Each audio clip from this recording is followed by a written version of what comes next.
Security. Here are your co-hosts and cybersecurity experts, Brian Horning, Reginald Andre, and Randy Bryan.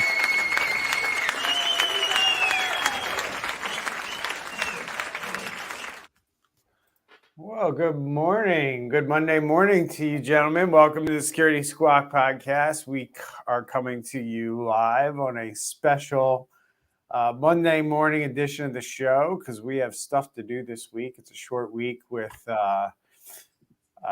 what is it, Thanksgiving this week? With Thanksgiving holiday here in the U.S. So we got to squeeze one in this week on a Monday.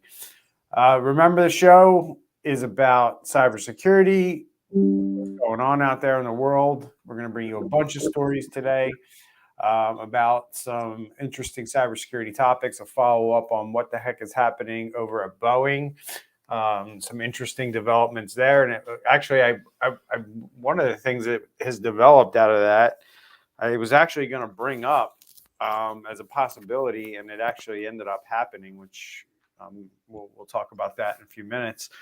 But before we get into the content of the show, just remember the three of us, Randy and Andre and myself, we bring this show to you and provide you expertise around cybersecurity through the goodness of our heart. And the only thing we ask you to do is pay what we call the fee, which is just share the show, help us grow the show.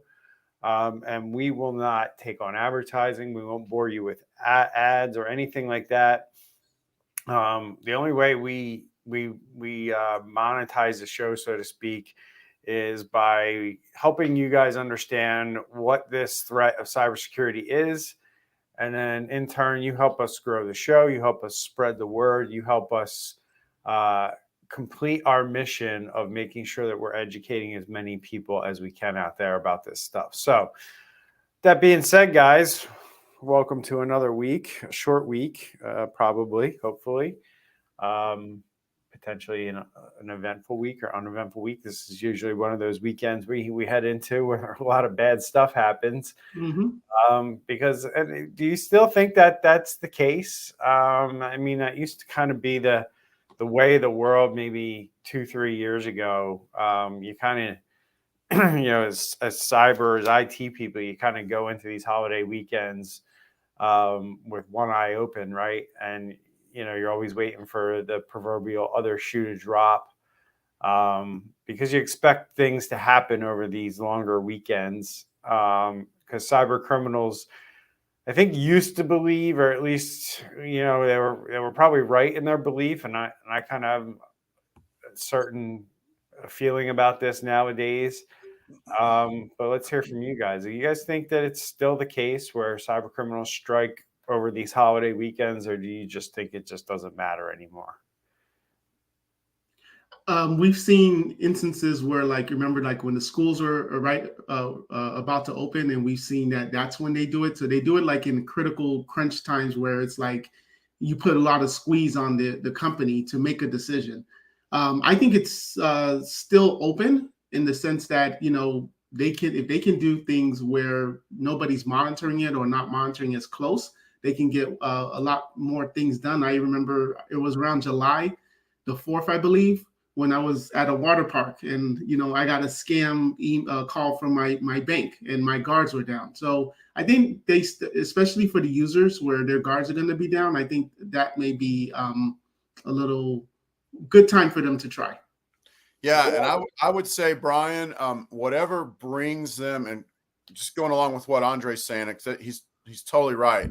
I would say whatever brings them the best punch from a psychological operations perspective. So it may be that they don't do anything public on Friday afternoon. It may be that that's just when they start getting more, obvious about taking over systems and things like that. The other crazy thing, you're right. 3 years ago, they used to all be happening on the holidays and Fridays. Nowadays, I think we ought to be saying, hey, what press release do you think is going to come out this week on Wednesday about somebody getting hacked, or Black Friday morning? Because I can almost guarantee you, if there's one big hack that comes out from the hacker side, there'll be 3 press releases that'll go out like Friday morning when no one's looking. Do you know what I mean? Of companies saying they were breached and there's nothing to see here. And oh, by the way, they got all this personal data. We're going to give everybody a free credit report, or something like that. Anyway, those were my thoughts.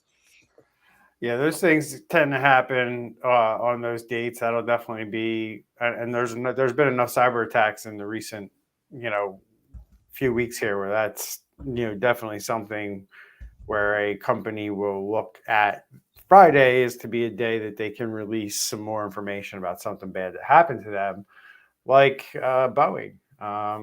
We have this first kind of follow-up topic that we want to talk about and bring up, which is, on the show last week, we mentioned that Boeing was looking at a threat from LockBit, that they had stolen data from them. And now we know a little bit more about that situation. We're going to dive into that now. So Boeing faces a significant cybersecurity threat when the Russia-linked hacking group LockBit claimed responsibility for a ransomware attack just before Halloween on October 27, 2023. LockBit warned Boeing of leaking sensitive data if their demands were not met. Despite this threat, Boeing acknowledged the hack, but maintained that the hack did not compromise any flight safety. However, Boeing failed to meet the deadline of November 2nd, and LockBit published about 45 gigabytes of company data online on November 10th. The leaked data included files from cloud computing companies Citrix, security controls, email backups, and more, raising concerns about the potential use of this information for malicious purposes. So the article goes on to basically state, guys, that there were corporate emails that were leaked, and that the data that was leaked originated from a parts distributor company that Boeing acquired in 2006, known as Avial. And they expressed concern over the extent of the breach, given that it's been 17 years since Boeing has bought that company. So they figure that the integrations between Boeing and this company that they purchased were going to be pretty extensive at this point. Sometimes when you buy a company, they're kind of like still its own company, kind of like over here, hasn't been fully integrated yet. And the belief is that with this company, with the amount of time, 17 years, that this company has to be pretty well integrated with the Boeing corporate and network infrastructure, raising concerns that this could go deeper than where it's at right now. What are you guys' thoughts on this? I'm surprised that they didn't pay. And I'm curious to know why. Like, what speculations would you have on why they decided not to, especially right now, all they're saying is that they decided that whatever they had did not compromise any national secrets about their systems, their flights, and it doesn't impact any flight safety. So I guess as long as they can't crash the airplanes, Boeing has decided that this information isn't juicy enough for them to get involved, or at least that's what they're saying in public. Who knows what's really happening here? My thing is what is that Citrix data that's mentioned in this article that we found? Is that access to further systems, to other systems? It's when you see things like that should raise a lot of red flags for especially their security people. Yeah. Also in the list, it says security controls. Doesn't really say exactly what it is. And I just wanted to make a real quick point here. Recently, I've started seeing in our cybersecurity applications for insurance companies, I've started seeing a question that says, have you gone through a merger in the last 2 years or in the last 5 years or something along those lines, asking about a merger?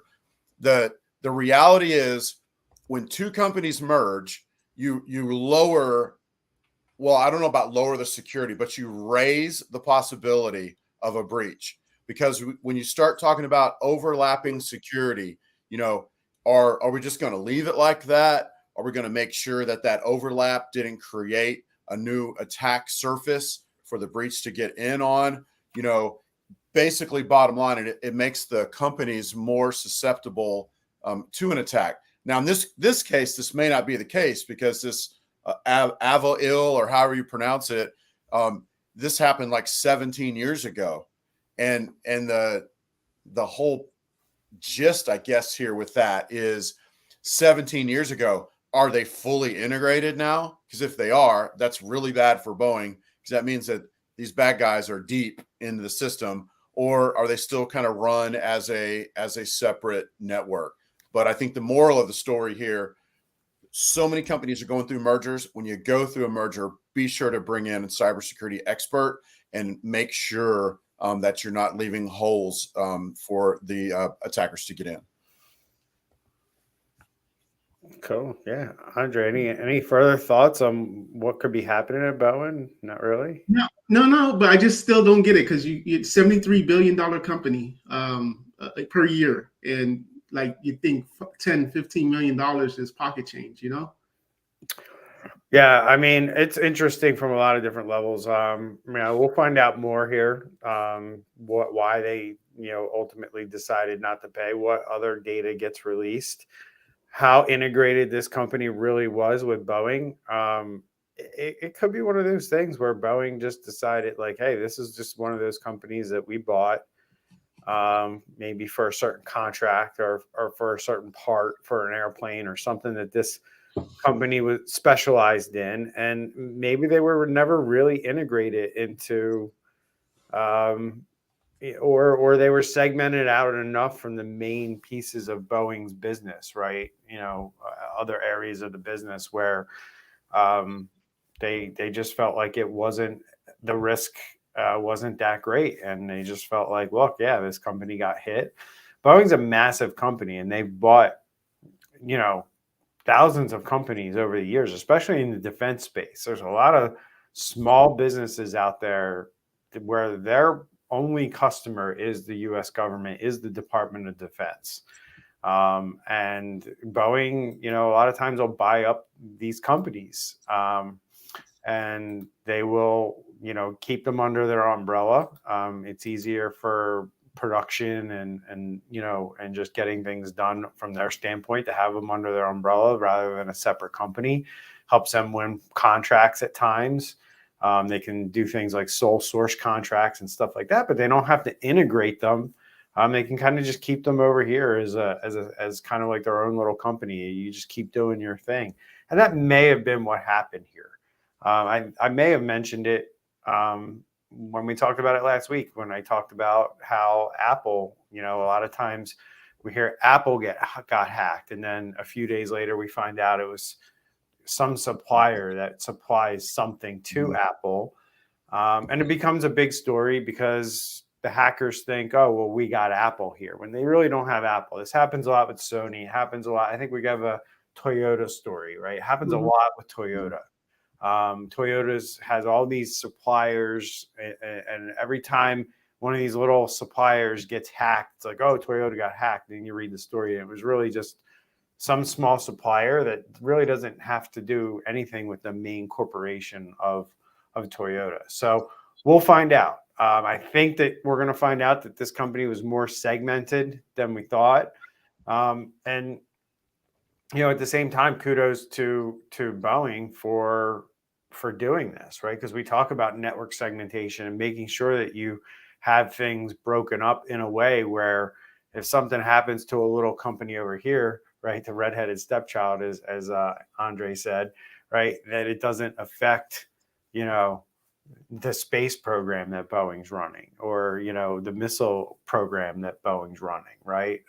That's what we don't want to hear, right? We don't want to hear that a small company got hacked like this that Boeing owns, and it ended up causing a bigger problem, national security type stuff, right? So,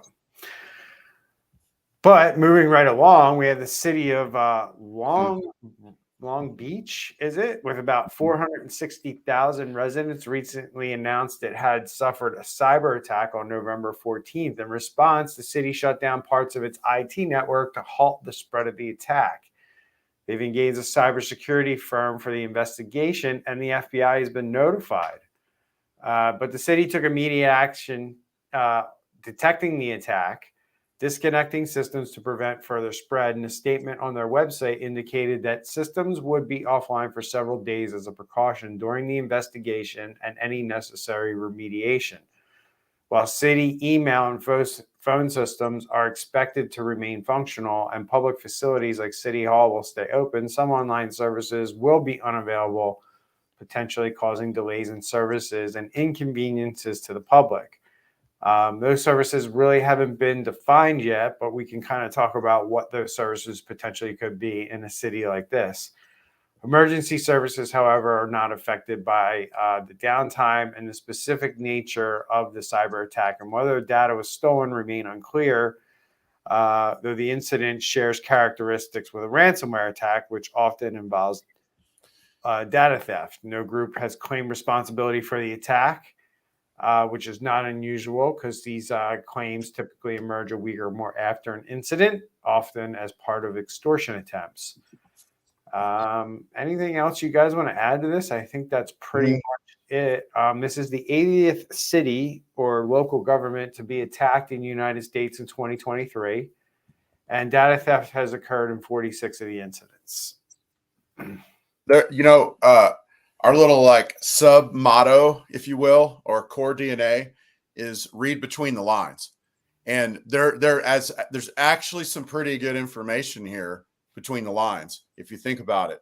One of them is they said they turned off the affected machines. Okay, I understand this is a press release, and I looked at their website, and it says that we value cybersecurity and all this jazz, but that doesn't really tell you how they got in there in the first place.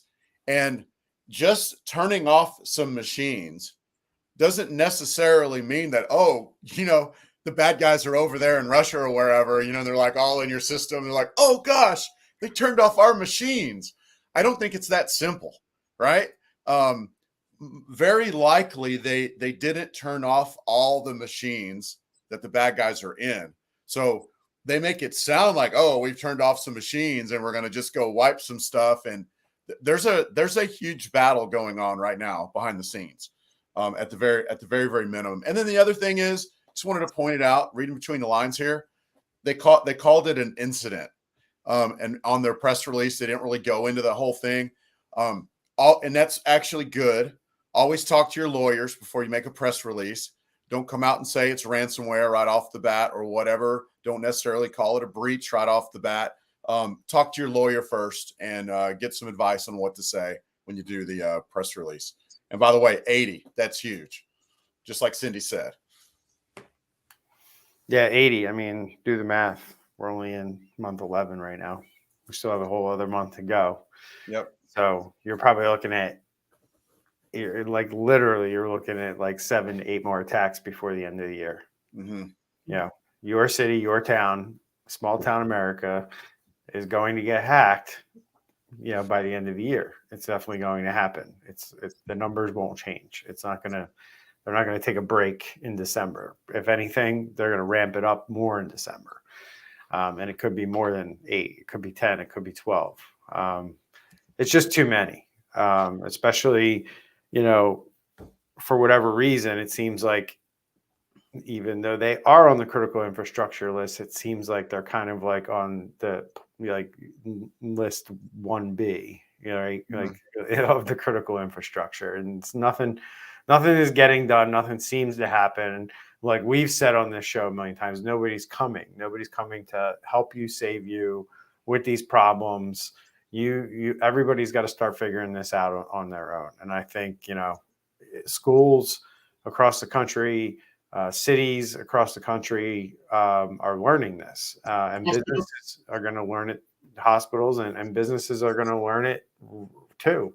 Just every business is going to have to learn the lessons that these industries are already learning. You have to do more, you have to spend more, and you have to figure out whether, and I'm going to kind of go off the rails a little bit here and talk about something, but I was listening to a conversation last week with financial people about companies investing in AI, right?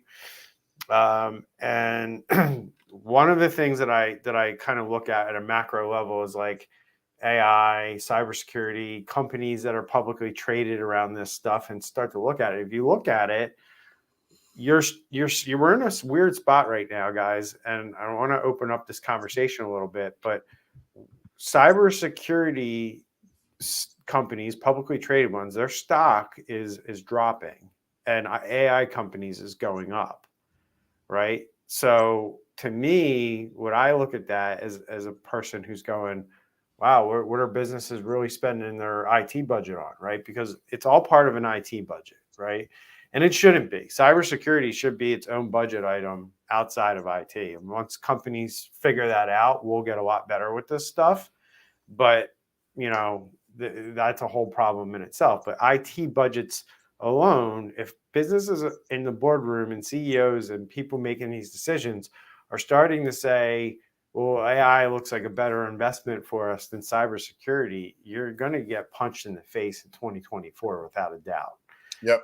If you spend more money, or you aren't doing enough around cybersecurity and make the decision to spend money on on AI, you're going to be in a lot of trouble in the next 2 or 3 years. Yep.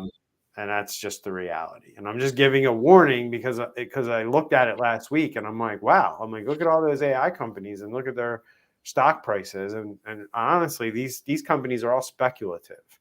Where you have legitimate cybersecurity companies out there that have been in business for many years, and they're publicly traded, Cisco being one of them, and their stock goes down, right? And that just is telling you, and then it's not just their stock went down. They reported their earnings last week, and their earnings were down, which means that companies are deciding not to invest in cybersecurity, and they're shifting that spending to AI, which is really scary to me.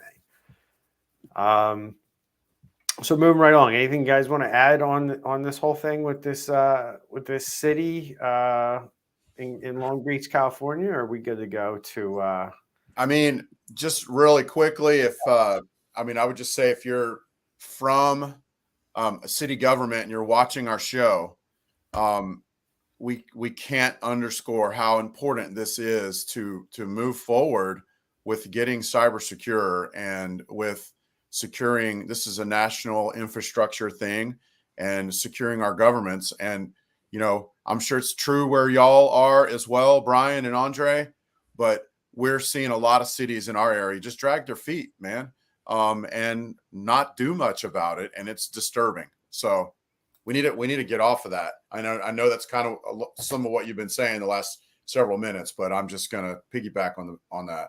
Yeah.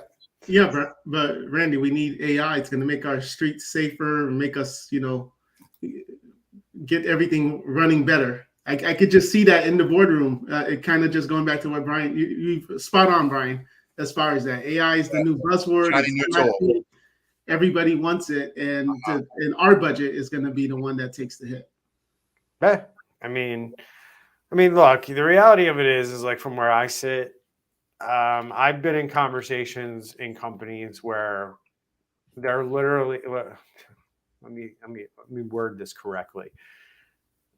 There's companies out there that operate, large companies that operate, where their IT budget is part of their marketing budget, right? Like marketing spend and IT spend are kind of lumped together, right?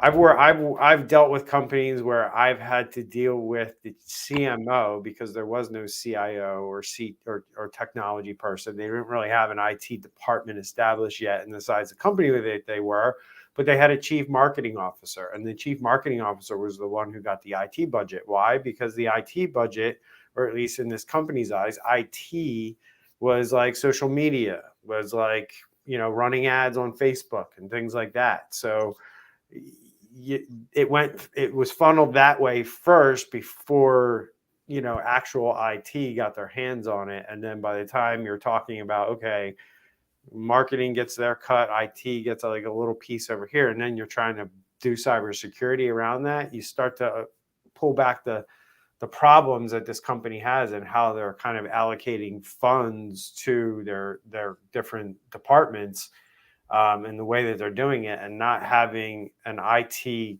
kind of function established in their business yet. It creates a lot of challenges for businesses. That's just one business that I can give you an example of, but there's a lot of businesses out there where you're fighting marketing or fighting for marketing, and that's what I look at this with AI. AI is not technology right now, right? It's marketing. It helps you do marketing functions quicker. Now, there's some AI that can help you do other things a little bit quicker, but at the end of the day, the AI that we have right now is a generative language model, and the only thing it knows how to do is string words together. That's literally what it's doing for people. It's a giant plagiarism tool. Yeah, it's stringing words together, and it's like, okay, yes, this word followed by this word makes sense, and that's literally, it's a 1 and 0 situation, right? And it gives itself yes, that's correct, this next word is correct, or no, this next word's not correct, and it does that really fast through a lot of words, and it strings words together. And it has no idea what it's really saying to you. It just knows that this next word makes the most sense, and that's how these models are built. And that's the reality, and that's what these companies are pouring money into. And unfortunately, the AI that we have today is not the AI we're going to have in the future. So I'm kind of giving the warning, but I'm also scared at the same time that I see companies making this mistake, because it's going to be a massive win for cyber criminals in the long run. For at least for the next 2 to 3 years, you're really throwing these guys a lifeline by doing what you're doing. It's true, and they're going to have their own version of Chat GPT, which I call either Bad GPT or Chat GPT until we come up with a better word for it. But the cyber criminals will have that, and it's perfect for them, right? Because they can string together a whole bunch of words and make a great email or whatever. Well, well, the other piece of it is ChatGPT doesn't care what kind of language it's modeling, right? It's only like look at it this way. If we're talking about training a dog here, right? Like, all ChatGPT and all these language models are doing is getting feedback from humans going, hey, did what I give you sound good, look good? And you give it a thumbs up, and it's like, all right, you just gave it a treat. Now it's going to repeat that behavior, right? So you can do that with any language, and coding is nothing more than language, right? For computers. So AI, the advantage that hackers have is they can write software, they can write different malware, they can write ransomware quicker with this tool, and it'll benefit them more than it will benefit most of the businesses that are out there today, right? Because they don't need language models to make pizzas, right? No AI is ever going to help somebody make a better pizza. It's just not going to happen. Now, not in the next couple of years, at least. Not that I'm aware of. So moving right along, as ransomware groups get smarter and better, this should have been our top story, but I'm glad we kind of kept it to the third, because I love this story. I love this story. I just love it. Because here you have the confluence of hackers, business, and government through regulations coming together. And this is no different than what we've seen with hackers. This is right out of the hackers playbook. I mean, when hackers hack your business, they usually come at you with messages that say, hey, we got into your business. You have crappy cybersecurity, or you have crappy security, or you have crappy network security. We broke in, and now we want you to pay us a fee to show you how we broke in and help you fix this problem. So they do the criminal act, they get in and they break into your network. But then when they come to you and say, hey, here we are, they're kind of coming at you like they're a security company, and they're going to help you get better with security by showing you what they did. And this is kind of what's happening here too, but they're kind of doing it a different way. So as we know, the SEC and even the FTC, the US government, has taken the approach to put out a lot of regulations on business, and more are coming, and it's only getting worse as time moves on. And the SEC has come out and put a lot of clamps down on the businesses when it comes to cyber attacks. One of the things that you have to do as an SEC regulated company is you have to report these cyber attacks in a fairly quick period of time now. The amount of time that you have to report is shrinking.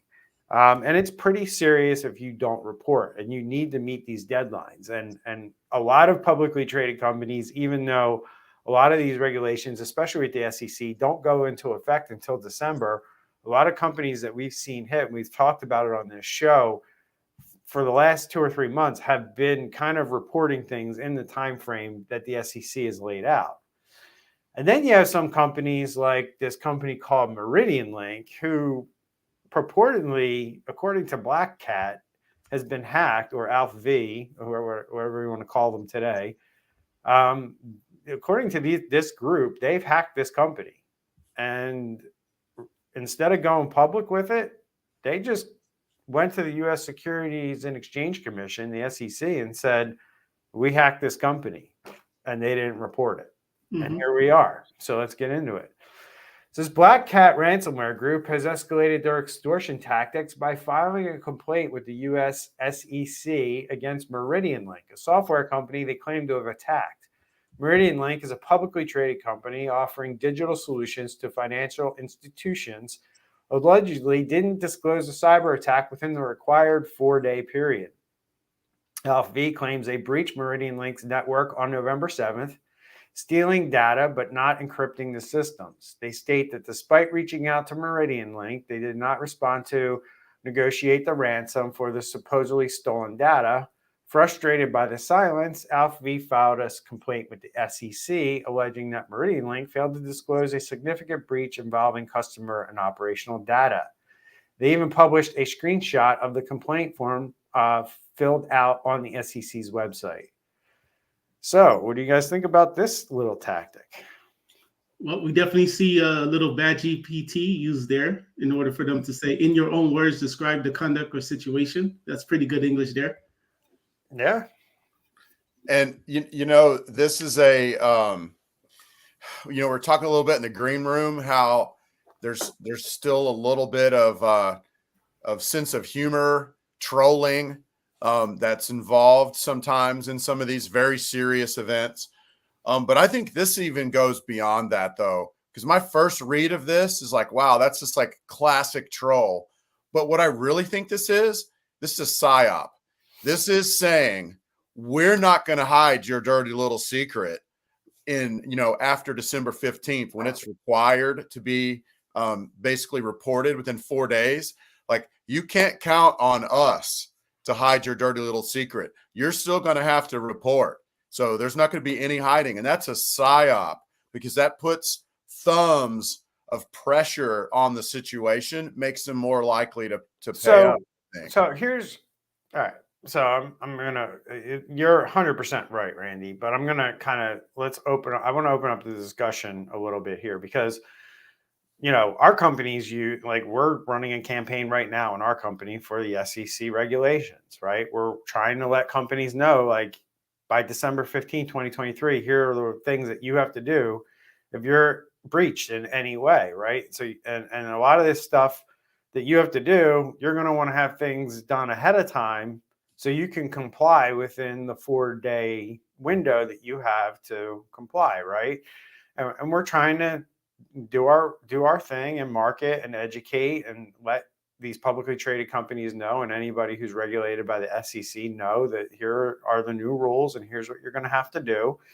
And we're also trying to educate them and let them know, like I said, that you can't just expect to be able to do this stuff when you get attacked. Like, it might take you more than 4 days to get the information you need to to submit to the SEC. And it's not just you have to tell them in 4 days. There are things, there are very specific things that this rule lays out that you have to submit to within those 4 days. And I would say if you don't have certain things put in place ahead of time, you're not going to be able to make that deadline. Right. So that's that. But, I'm just kind of, it begs the question to me, do the regulations and the way that our government is going about this right now, which is, most of the regulations that I see out there today that are being put on businesses are requiring companies to disclose things a lot faster, right? So who does that favor? Does that favor the government and cyber defense? Because the spirit behind that requirement is the quicker we know, the quicker we can, get the word out and people can start, defending themselves against whatever the hack of the day is or whatever. That's kind of the thought process. Or the government can understand like what the breadth and depth of it is, either from a financial standpoint, whether, if it's a publicly traded company and now they're going to lose millions of dollars, like people are going to want to know that sooner than later so they can, make changes to their investment. But at the end of the day, is this one of those things where we're going to look back and go, wow, the initial approach by the government around these cyber attacks really didn't, this is all a big mystery to everybody, how to deal with this problem, right? So they're just trying different things, and our government's really, this is their first stab at it, right? And what it seems to have done for the cyber criminals is it's given them more leverage to get paid a lot quicker. And do you guys see it that way too? Because I'm just seeing it like, here you go. And again, Randy, you're right in what you said. And going back to what you said, I think this is a shot across the bow by cyber criminals to all publicly traded companies that this is how we're going to handle things moving forward. And even though you still have a month before this goes into effect, this is how we're going to be doing things moving forward. So you better be prepared to, report to the SEC once we infiltrate your network. Otherwise, we're going to do it for you. Do you think we'll ever see them have breach a company and say, hey, you're breached? Here's a link to a report you can file with the SEC right now. We've already created it for you. You think we'll ever see that? I bet you we will, but I don't know. No, I think they're just the emails that they send and the messages that they send to them are going to say, we're going to notify the SEC if you don't pay us. And then if they don't get paid, then they're just going to go and file. And I think that's, but just like everybody kind of knowing through word of mouth that if you pay the ransom, you get your data back. The world, in the world of the SEC and regulated companies and publicly traded companies, they're going to know if they get hit by a cyber criminal group that the SEC is going to know within 4 days. So the days of these companies trying to hush it away, like MeridianLink is trying to do, are over. Right. And you will have to be prepared to make a decision whether you're going to engage with these guys or you're going to kind of not engage with them and then do everything by the letter of the law and move forward.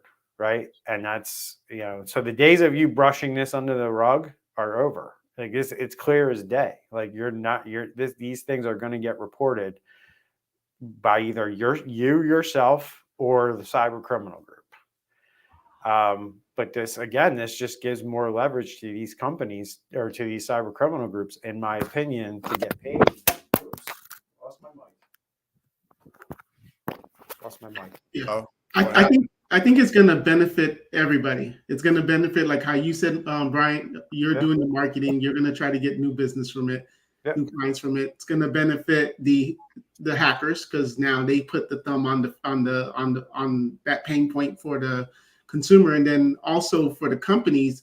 I think it's going to benefit their clients, the actual consumer, because now they're going to know that, okay, wow, something just happened. I need to look out for phishing emails or different calls. So I think it's going to benefit all. And also the second point was you talked about them not reporting it. Do you pay and not report it? And I think that's like, I would hope an executive or board doesn't try to put this under the rug. Like that just seems like a huge conspiracy to do and to try to hide over just reporting it. It's like, I don't know if that's really worth your job that, because you got ransomware, or, you got hit or something. It's not like trying to bury a dead body. It's like, I don't think it's worth doing all of that in future jail time because you got popped.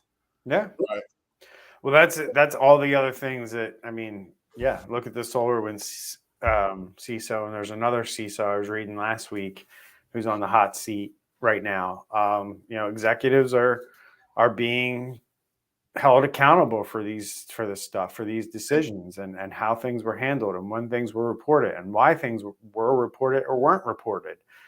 Again, the days of CEOs enjoying, no repercussions for their decision making around this stuff, whether it's reporting, whether it's how much you spend on something, whether it's whether you spend something or not, whether you decide to invest in ChatGTP over cybersecurity. You're going to be called to answer these questions when you deal with a cyber event. Like, why did you decide to do this over this? And if your decision making doesn't make sense to an investigator or a regulator, you're going to find yourself in hot water. As they always say, with great power comes great responsibility, and CEOs and people with that C title at companies and decision-making power need to understand that you're not just showing up to a job every day and doing things and it doesn't affect people. It does. Yeah. And that's what we're learning here. Yeah. Well, I mean, it's true. It's 100%. And what we've seen over the past several years as we've gone into and looked at breach after breach after breach after breach, there's a pattern. And these SEC rules that are coming out and going into effect, they're trying to break that pattern. The FTC safeguards rule, trying to break that pattern. And the idea is we've got to get people to report these things. That's really part of moving forward and working through this is getting everything brought to light, and getting things dealt with properly. And there's just been a lot of, let's stick our heads in the sand. We don't need to tell anybody, blame it on the IT guy, blame it on this person, blah, blah, blah. And all these rules are just trying to overcome that and get us to a place where we can be secure. All right. I agree. Because, last article we're going to wrap up here with, and we'll go through it quickly. So Toyota Financial Services, and for whatever reason, the article points out that this is Europe and Africa. I don't have any details to why it's only those areas. But they have a major cyber attack that they're saying they're recovering from, and it's shut because they had to shut down their systems. And while the automaker hasn't officially confirmed the details, the Medusa ransomware group has claimed responsibility. And wow, they've been around for a while, and I haven't heard from them in a while. We haven't. But they announced that they've stolen data from Toyota, demanding $8 million ransom within 10 days. And just to pile on top of that, one of the leading cybersecurity experts out there, Kevin Beaumont, which if this guy's going to post something on Twitter, I would take heed. And I'm surprised, I don't know much about this. I'm just reading the article, but it just says here that Kevin pointed out on Twitter or X that Toyota's internet accessible systems were vulnerable to the Citrix Bleed vulnerability, a vulnerability that was discovered in 2023. And it affects the Citrix NetScaler Gateway and ADC products and compromised dozens of organizations and governments recently, allowing attackers to access sensitive information and hijack users. You just did a Shodan search. That's all.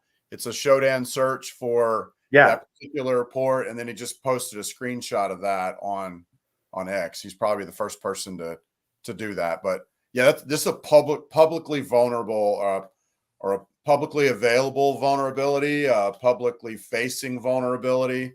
So not good. Yeah, it's not good because Toyota's, whether it's them or their affiliates, they have a lot of security breaches. For as big of a company as they are, it's pretty scary because they have a lot of data. There's a lot of Toyotas out there. I mean, in the world, not just in the U.S. So, thoughts on this, Andre? Pretty quiet. You own a Toyota? No thoughts on this one. So Toyota's faced a bunch of security concerns over the years. The Medusa ransomware group has been around for a couple years, so we'll see where this ends up. They like to jump on publicly vulnerable devices, so not surprising to see that this group hacked them. They usually like to go after RDP and stuff like that. But when you're leaving a Citrix server wide open with vulnerabilities, it's kind of the same thing. Yeah.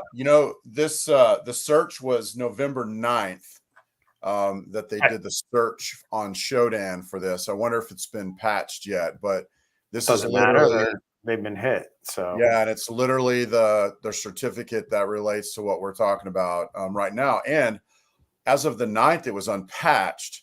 So, was that the vulnerability that they got in on, and they just don't know about it?